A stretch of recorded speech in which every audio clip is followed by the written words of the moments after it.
Hi everyone, it's me, the anti-black Barbie, the all-watchful eye of anti-blackness. So I kind of want to jump right into it. The first person we're going to be talking about is someone by the name of Regmons, and the reason why we're talking about him is he recently went viral because he came out to his father and received a massive amount of support from black queer people, and his immediate response is to tell everybody that he's mainly into white guys. So before I say anything, I'm going to go ahead and show you the tweet so you have a better understanding of what's going on.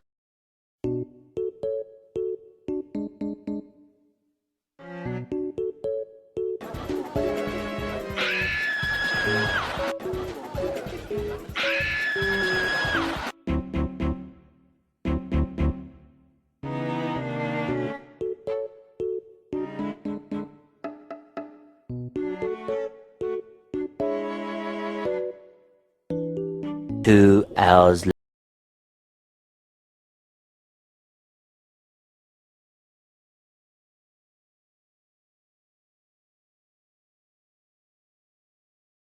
Before I go too far with my commentary, I just feel like it's so unfortunate that you're not even able to connect with these people on a basic level and offer support when someone's coming out to their parents. It feels like there is something inside of these people's brains who chronically swirl where it's like they can't interact with the average black person without having to humble them in some way, shape, or form. Whether it's directly or indirectly, they are going to find some kind of way to let you know that they're not attracted to you. And again, for me, it's not even about the fact that they date outside their race. It's the way that they go about it. It's the constant announcements unprovoked, the need to humble people because you feel bad about yourself. And from my perspective, it just kind of feels like they're still holding on to these really childish behaviors that they learned in high school. I can look as far back to maybe something like my freshman year when I remember there would be nothing but black boys coming to school and in class telling us that they prefer white girls or the racially ambiguous women. And, I think that we would assume that they would grow out of this behavior, but as it looks now, it doesn't seem to be the case. And I actually think this specific situation highlights what I'm talking about very well, that this insistency to humble people or to prioritize or to send a message to non-black people that they prefer them is creating a rift within the community and is no longer sufficient enough for people to just turn the cheek. Most people have reached a limit to where they're not okay with people consistently doing these things unprovoked. You have an entire group of people going out of their way to be supportive and trying to be kind to somebody who's trying to come out to their father, and they're being told that they're not good enough. And it's like these people don't seem to understand that to every action is a reaction. And it's like they get upset that people like Katron got ran off the app for liking white men or prioritizing white men, but it's like they never want to address these issues about anti-blackness, around colorism. They don't want to use their platforms to talk about these things. They only want to use them when it's in relation to gaslighting and trying to derail these subjects. And it's just like, I don't understand what people expect. Like, obviously, the climate has become so hostile that people are tired of seeing this thing happen, play out time and time again. And for me, it's like if someone from the same demographic that I come from keeps telling the world that I'm not good enough and that people should be seeking their options elsewhere, then I feel like I really have no other choice but to challenge these conversations head on. And most of the time, when you do have these conversations, you're typically met with nothing but lies, gaslighting, deflections, which kind of leads me to somebody else that I was wanting to talk about by the name of Prince Eli. Kind of why I bring him up is he kind of went viral for something similar, not exactly the same. But the reason why it went viral is he said that the more he dates outside his race, the more he thinks that it's not for him. And before I even kind of unpack that, I just really want to highlight how uncommon it is to see this conversation happen in any other demographic of race. It feels like black people are the only ones who just make dating outside of their race their entire personality. It's like every single time you turn around, somebody's talking about how they need an Asian, how they need someone white, they need something exotic. And it's like, do you have any goals? Do you have any aspirations? Do you have any dreams? Or do you only think about skin tone and leaving the community that you're from? Because that seems to be what's being pushed and indoctrinated into a lot of these people's minds. And it just kills me because it's like you never hear them say anything in regards to how they're going to help the black community or how they're going to try and push black relationships. It's always something of asking about how they're going to distance themselves or disassociate from the community that they were raised from and built up in. And it's just, for me, I just get so exhausted with seeing this conversation happen because it really is truly one of the most disrespectful things that I think a person can do.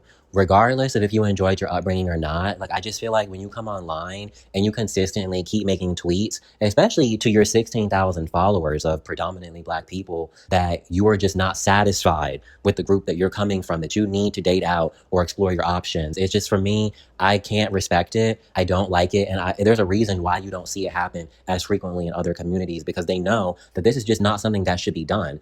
And it's like, I just feel like the only time we're seeing this behavior being normalized is within the Black community. And again, it's not to say that other communities don't also face colorism or internalized white supremacy, but it's to say that I'm not seeing any other demographic come online and excuse this behavior. I mean, and if one of you all wants to maybe start pointing out the examples of Asian people coming online and saying that, they prefer white men, and everybody comes in the comment section and supports them and defends them, I would be more than happy to receive that. But I'm just not seeing it on average. I'm not seeing it with Pacific Islanders. I'm not seeing it with Native Americans. Typically, when someone comes into a group or says something publicly that disparages the community that they came from, the community that they're disparaging typically does not support that person. They normally ostracize them and disagree with what they're saying until the behavior is changed.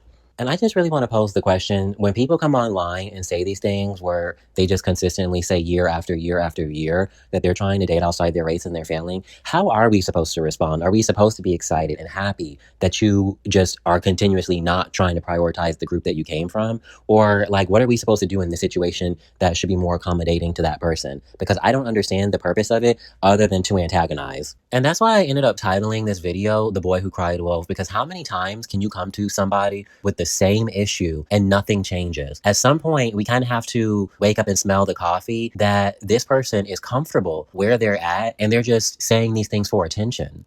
And he even goes on a little bit further, just kind of like highlighting and showcasing and understanding that he knows that non-Black people are going to typically see him as a fetish on average. So again, it's like when we add these layers into everything that he's talking about, it's like, okay, you're consistently failing and being fetishized, but for some reason, that's still not enough for you to be like, all right, maybe I should put the demographic that I came from first. Like, that's never been a thought in his mind. And when he's challenged on it, or if it's suggested, I mean, he has an attitude. You can look at some of his tweets where other people are talking to him and trying to be kind towards him. And it's just like, I mean, whether you say it nice or whether you say it with an attitude, he's going to have a trash response. And it's like, for me, this is why I struggle with wanting to go into these conversations, because not only do you have to deal with really, really horrible attitudes, you also have to deal with just an abundance of lies. So for example, one of his main points is that he has to date outside of his race because he lives outside of the country. And at face value, again, this seems like a somewhat reasonable excuse. But then you look at his tweets and you see that he says that he's open to dating outside of the country and that he has the resources to fly people out. So it's like, okay, are you either limited to your race because you can only date within that country, or are we actually able to fly people out and you have resources to be able to make these things work with Black people that you're interested in? And then he also follows up by saying that people are way too hypersexual. And it's like, okay, again, at face value, that does sound like a decent excuse. But then you look at his Twitter history and it's like he's talking about how long his dick is, about how he needs to hook up with bottoms. He's very sexual. So it's like, okay, clearly, if you're doing nothing but talking about sex, then your audience is going to be pretty sexual. So it's like, what is exactly happening here that you are not able to find somebody? Because I can only read this one of two ways. Either he has absolutely no self-awareness or he's lying. It's really just that simple.